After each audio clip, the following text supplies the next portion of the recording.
Good morning students.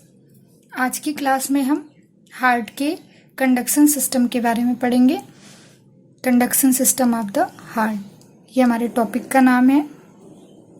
पिछली class के अंदर हमने हार्ट की जनरल एनाटॉमी एंड फिजियोलॉजी के बारे में स्टडी करी थी।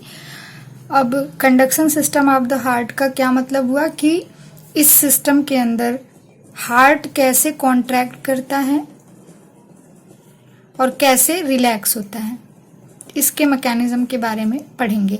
यानी हार्ट का जो कॉन्ट्रैक्शन है और हार्ट जो रिलैक्स होता है, इसी की वजह से इसके अंदर ब्लड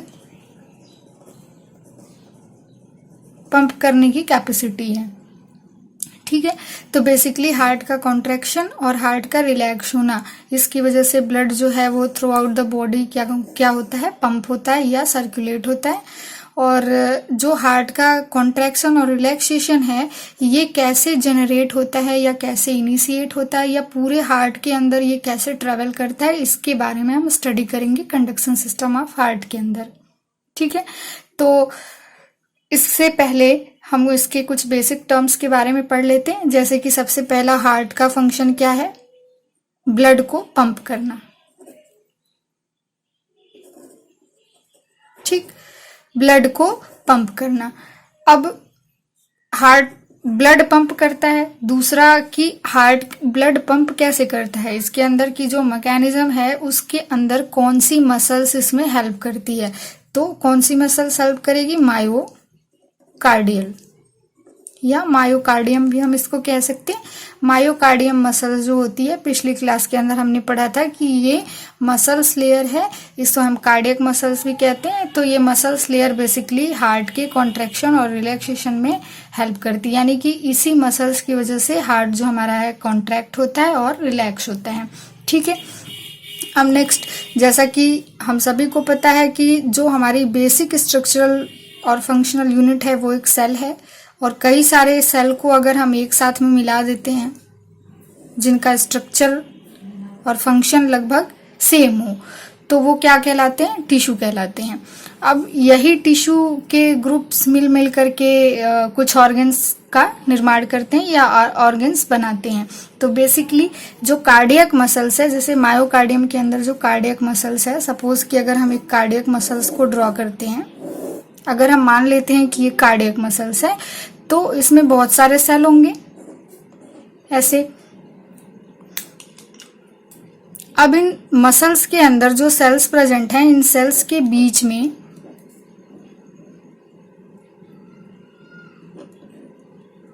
इंटरसिलेटेड डिस्क होता है। इंटरसिलेटेड डिस्क, ये डिस्क बेसिकली काम क्या करता है कि ये इंटरसिलेटेड जो डिस्क है, इस वाले सेल से इस वाले सेल तक इम्पल्सेस को कन्वे करने का काम करता है। यानी कि अगर इस सेल के अंदर कोई इम्पल्स है तो इस इम्पल्स को ये इंटरसिलेटेड डिस्क क्या करता है, इसके बगल वाली सेल्स के अंदर ट्रांसफर करने का काम करता है, जिसकी वजह से जो हार्ट के अंदर इलेक्ट्रिकल इम्पल्स जनरेट होता है वो पूरे के पूरे हार्ट में सर्कुलेट हो जाता है, चला जाता है, और हार्ट उन्हीं इलेक्ट्रिकल इम्पल्सेस की वजह से कॉन्ट्रैक्ट होता है। और जब हार्ट कॉन्ट्रैक्ट होता है तो ब्लड फ्लो होता है through out the heart and body.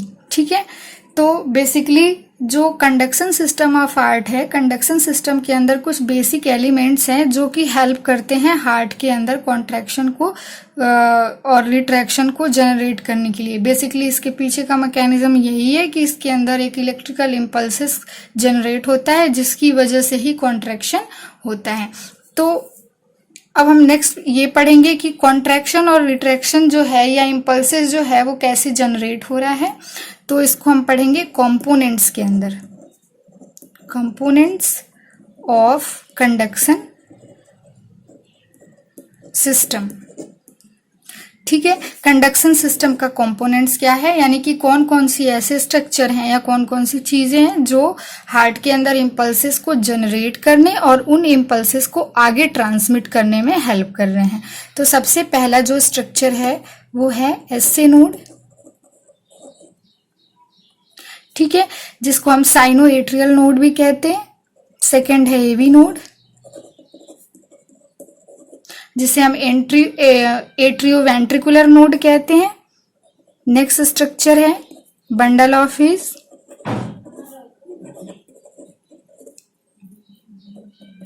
Next है बंडल ऑफ ब्रांचेस।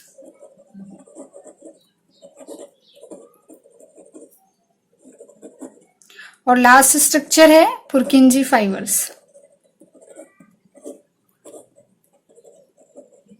ठीक है, तो बेसिकली ये इतने जो हार्ट के स्ट्रक्चर्स हैं, हार्ट के जो अंदर प्रेजेंट कुछ स्ट्रक्चर्स हैं जो कंडक्शन सिस्टम में हेल्प करते हैं, जिसे हम बेसिकली कंडक्शन सिस्टम के कंपोनेंट के नाम से जानते हैं। जिसमें जो सबसे पहला है जिसके बारे में हमने पढ़ा एसए नोड, नेक्स्ट है एवी नोड, नेक्स्ट है बंडल ऑफ हिज, नेक्स्ट है बंडल ऑफ ब्रांचेस और लास्ट है पुरकिंजे फाइबर्स। अब हम सबसे पहले देखेंगे कि एसए नोड क्या होता है। इसको समझने के लिए बेसिकली हम एक छोटा सा डायग्राम अगर ड्रॉ कर लें। सपोज कि ये हार्ट है, ये हार्ट के अंदर चारों चेम्बर्स प्रेजेंट हैं। ये हो गया आपका right atrium, right ventricle, left atrium, left ventricle, यहाँ पे सुपीरियर वेना केवा, यहाँ पे इंफीरियर वेना केवा, यहाँ पे ट्राइकस्पिड वॉल्व, यहाँ पे बाइकस्पिड वॉल्व, यहाँ पे पल्मोनरी वॉल्व, यहाँ पे एरोटिक वॉल्व जिसे हम सेमिलुनर वॉल्व के नाम से जानते हैं। तो ये जो हार्ट का बेसिक स्ट्रक्चर है, इसके अंदर हम देखेंगे कि ये जितने भी पांचों के पांचों कंपोनेंट्स हैं वो कहाँ पे इसके अंदर प्रेजेंट होंगे। तो सबसे पहले हम बात करेंगे एसए नोड के बारे में कि एसए नोड कहाँ पे प्रेजेंट होता है। तो एसए नोड का जो प्रेजेंटेशन है वो कहाँ पे होता है, राइट एट्रियम के पीछे की वॉल में। राइट एट्रियम ये है, राइट एट्रियम में पीछे के साइड में यानी पोस्टीरियर साइड में जो हमारा इंफीरियर वेना केवा होता है, इसी के जस्ट पास में ये लोकेटेड होता है। ठीक है, इंफीरियर वेना केवा के पास में ये लोकेटेड होता है। इसका नाम क्या है, एसए नोड। ठीक है, एसए नोड कहाँ पे प्रेजेंट है, जो हमारा राइट एट्रियम है, राइट एट्रियम की पोस्टीरियर वॉल पर इंफीरियर वेना केवा के जस्ट पास में ये लोकेटेड होता है। अब इसी एसए नोड को हम हार्ट का पेस मेकर कहते हैं।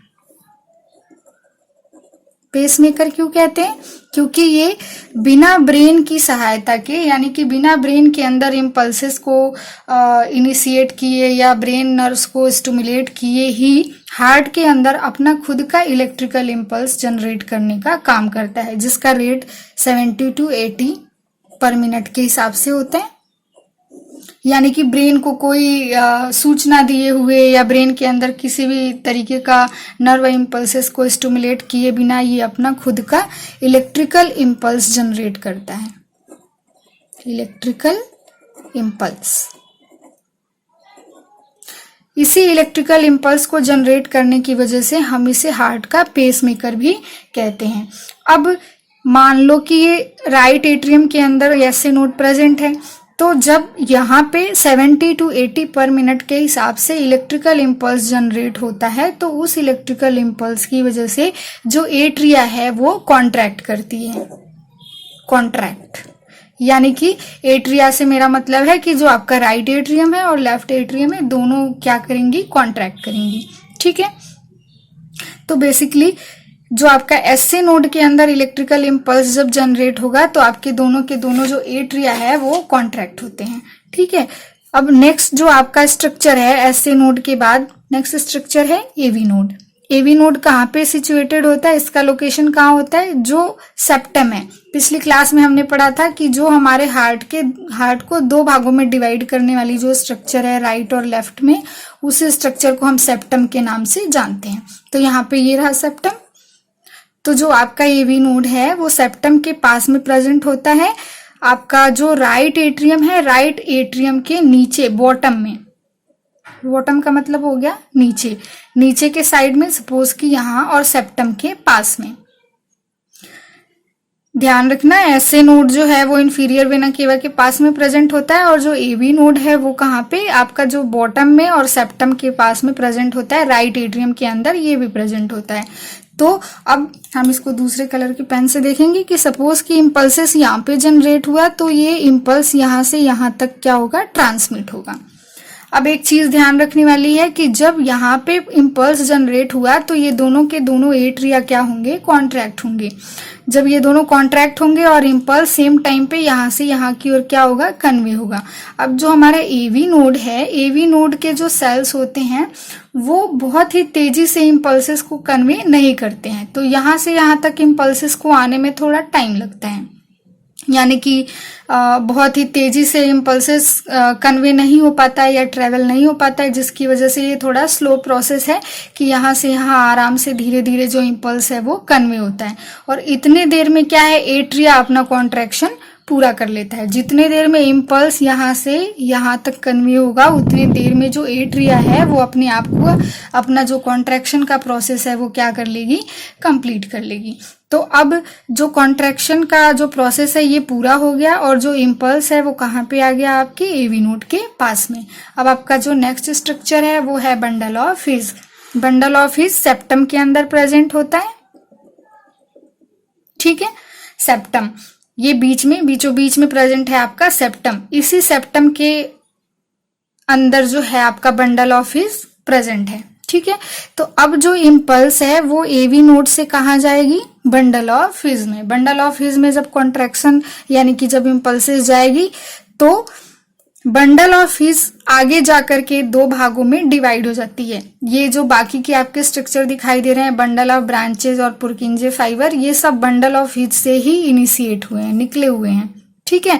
तो आपका इम्पल्स यहाँ से शुरू हुआ, यहाँ आया, अगेन ये बंडल ऑफ हिज में आया। बंडल ऑफ हिज कहाँ पे प्रेजेंट है, जो आपका सेप्टम है वहां पे प्रेजेंट है। तो यहां से जो इम्पल्स है वो यहाँ पे कन्वे हो गया। अब ये बंडल ऑफ हिज आगे जाकर के ब्रांचेस में डिवाइड हो जाती है। ये बना दिया मैंने ब्रांच, ये ब्रांचेस में डिवाइड हो गई।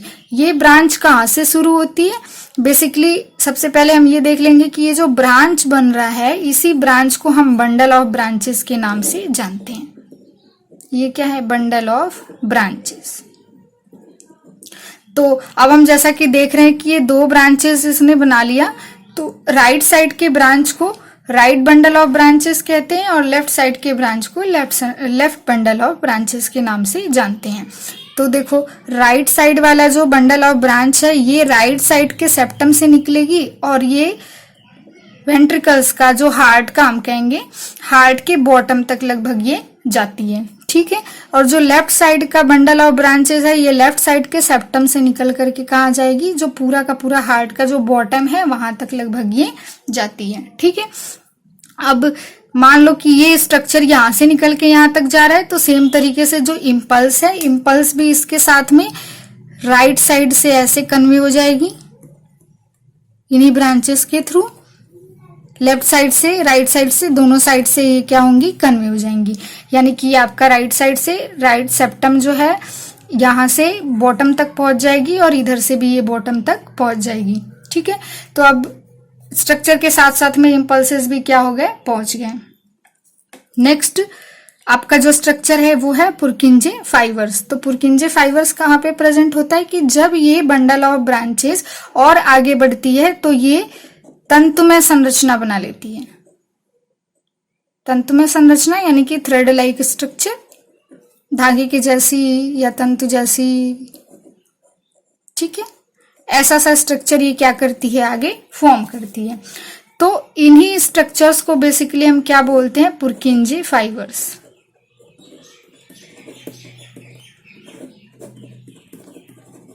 इन्हें हम क्या बोलेंगे, पुरकिंजे फाइबर्स। अब मान लो कि जो इम्पल्स है वो कहाँ पे आ गया, आपका बंडल ऑफ ब्रांचेस में आ गया। बंडल ऑफ ब्रांचेस के बाद जो बंडल ऑफ ब्रांचेस है वो थ्रेड लाइक स्ट्रक्चर में कन्वर्ट हो जा रही है, जिसे हम पुरकिंजे फाइबर्स बोलेंगे। तो ये जो पुरकिंजे फाइबर्स है ये डीप गई होती है, यानी कि जो मायोकार्डियल लेयर होती है वहां तक लगभग ये गई होती है। तो अब इम्पल्सेस जो बंडल ऑफ ब्रांचेस में प्रेजेंट है ये इम्पल्सेस कहाँ ट्रेवल कर जाएगी, पुरकिंजे फाइबर्स के अंदर।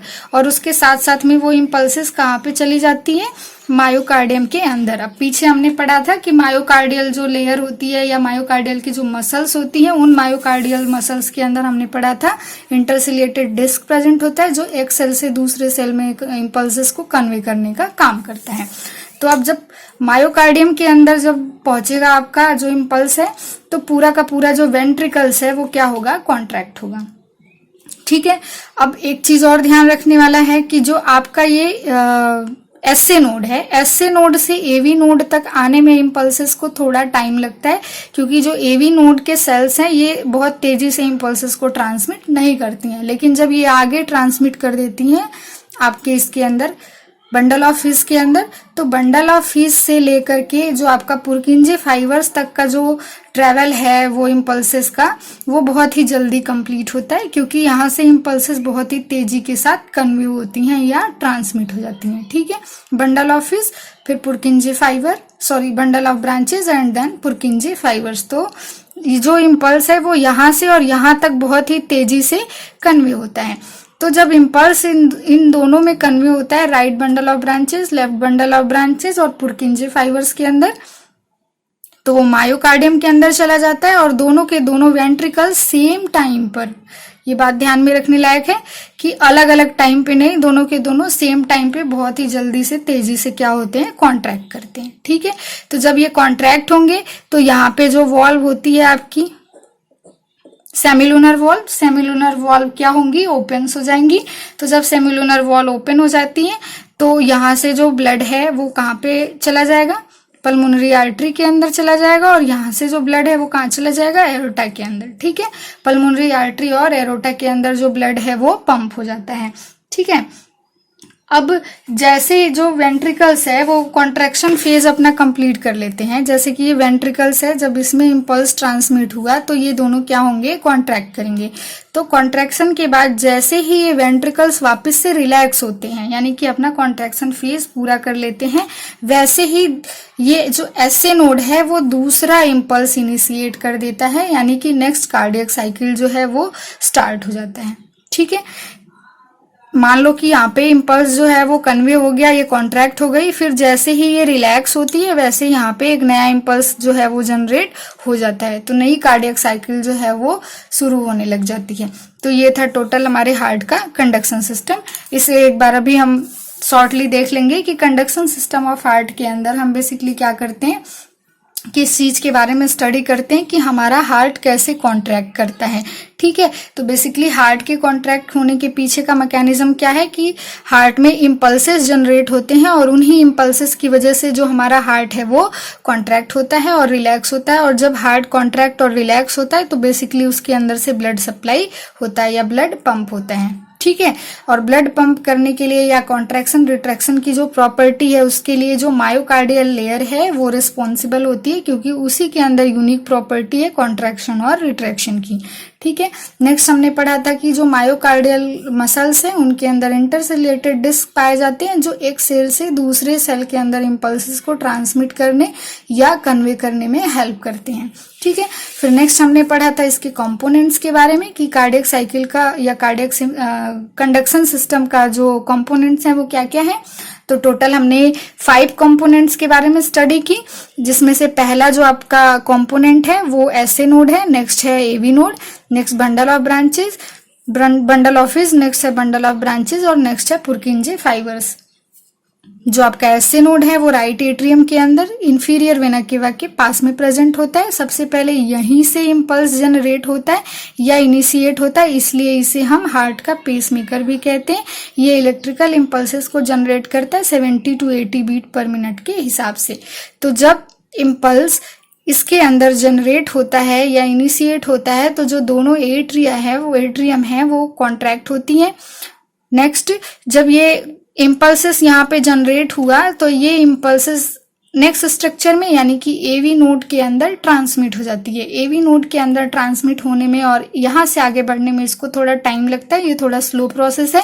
तो जब तक इम्पल्स यहाँ से बंडल ऑफ हीस के अंदर जाती है तब तक जो एट्रियम का कॉन्ट्रैक्शन है वो कंप्लीट हो जाता है। अब इम्पल्सेस जैसे ही बंडल ऑफ हीस के अंदर जाती है, बंडल ऑफ हीस आगे जाकर के ब्रांचेस में डिवाइड हो जाती है, जिसको हम बंडल ऑफ ब्रांचेस कहते हैं। 2 भागों में बेसिकली ये बटी होती है, right bundle of branches and left bundle of branches. तो जो इम्पल्स है वो बंडल ऑफ हिज से बंडल ऑफ ब्रांचेस के अंदर चला जाता है। फिर बंडल ऑफ ब्रांचेस आगे जाकर के तंतुमय संरचना में कन्वर्ट हो जाती है, यानी थ्रेड लाइक स्ट्रक्चर में कन्वर्ट हो जाती है, जिसे हम पुर्किंजे फाइबर्स कहते हैं। तो जो कंडक्शन है यानी कि जो इम्पल्स है वो यहाँ से फिर बंडल ऑफ हिज से बंडल ऑफ ब्रांचेस फिर पुर्किंजे फाइबर्स में ट्रेवल करने लगता है। तो यहाँ से लेकर के यानी कि बंडल ऑफ हिज से लेकर के बंडल ऑफ ब्रांचेस और पुर्किंजे फाइबर्स तक का जो रास्ता है, जो इम्पल्स, वो बहुत तेजी से तय करता है, यानी कि यहाँ पे इसका ट्रेवल बहुत ही तेजी से होता है, जिसकी वजह से दोनों के दोनों वेंट्रिकल्स सेम टाइम पे कॉन्ट्रैक्ट होते हैं। जैसे ये कॉन्ट्रैक्ट होता है, यहाँ पे जो वॉल्व है वो खुल जाता है और यहाँ से जो ब्लड है वो पल्मोनरी आर्टरी में और लेफ्ट साइड से ब्लड जो है एरोटा में चला जाता है। जब ब्लड यहाँ पे चला जाता है तो जैसे ही ये रिलैक्स होने लगता है जो हमारा वेंट्रिकल्स है, वैसे ही नेक्स्ट कार्डियक साइकिल शुरू होने लग जाता है, यानी कि एसएनओ न्यू इम्पल्सेस को जनरेट करना शुरू कर देती है। Thank you.